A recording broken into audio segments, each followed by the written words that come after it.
अस्सलाम वालेकुम। ये कुछ दोस्त हैं, उन्होंने कुछ पार्टी करनी है तो उन्होंने कोई कंट्रीब्यूशन की है। तो उस कंट्रीब्यूशन के दौरान किसी ने मुख्तलिफ अमाउंट दी है, तो उस अमाउंट के हम पाई चार्ट बनाते हैं। तो इस तरह देखने में पता नहीं चल रहा है, किसी बंदे को विजुअली अच्छा नहीं लगता है कि आप उसको ग्राफिकल देख कर बेहतर लगता है कि कौन सी ज़्यादा कंजूसी शो की है।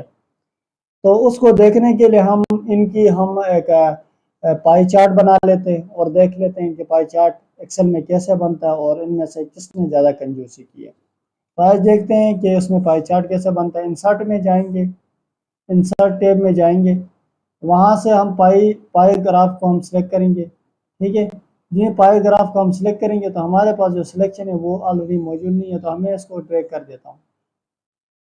ठीक है, तो यहाँ पे इसको ड्रैग कर देते हैं और इसको मैं लेट सपोज यहाँ से मैं इसको डिलीट कर देता हूँ और इनके ऊपर इसके ऊपर मैं अभी पाई चार्ट वाला ग्राफ इसके ऊपर लगा लेता हूँ।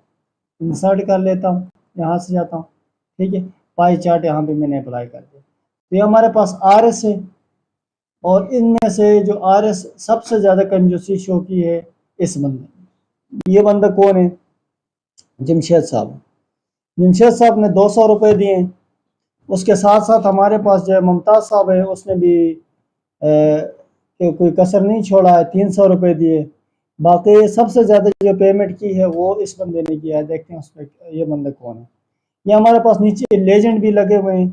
ये बंदा अमीर साहब है। तो अमीर साहब ने सबसे ज़्यादा इसमें कंट्रीब्यूशन की है। तो एक अच्छा आप लुक और ग्राफ देख सकते हैं किसी भी डेटा को। ये तो मैंने सिर्फ आपको एक कंट्रीब्यूशन ऑफ मनी के बारे में की कि आप कंट्रीब्यूशन ऑफ मनी करते हैं। इसी तरह आपकी मुख्तलिफ क्लासेस का एवरेज आप निकाल के पूरी क्लास या स्कूल में आप देख सकते हैं कि किसका एवरेज सबसे ज़्यादा परसेंटेज किसकी ज़्यादा है।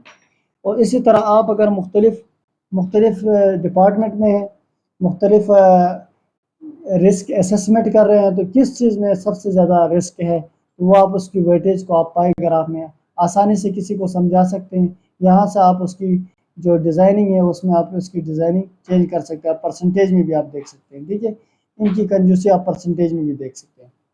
ये था पाई ग्राफ के बारे में। ये पाई ग्राफ एक यूज़फुल टूल है। यहाँ से आप इसी को आप सिलेक्ट करके यहाँ से आप बार ग्राफ में भी देख सकते हैं कि बार ग्राफ में भी आप इनकी इसको अप्लाई कर दे, ओके कर दे बार ग्राफ। तो बार ग्राफ यहाँ जाके आप दोबारा चेंज कर सकते हैं। ठीक है, आप इसको ओके कर दें, ये आपका लग गया आपके पास बार ग्राफ। तो आर एस की जो अमाउंट है वो आपके पास, ये देखिए अब आपके पास बार ग्राफ में शो हो गया। ठीक है, इसी तरह आप उसको और भी टाइप यहाँ पे चेंज कर सकते हैं, एरिया ग्राफ में भी चेक कर सकते हैं। लेकिन आप सबसे जो कंपैरिजन होता है आपका वो पाई ग्राफ में बेहतर होता है। ठीक है, ठीक है, थैंक यू। अगर प्रोग्रेस होती है तो फिर बार ग्राफ में बेहतर शो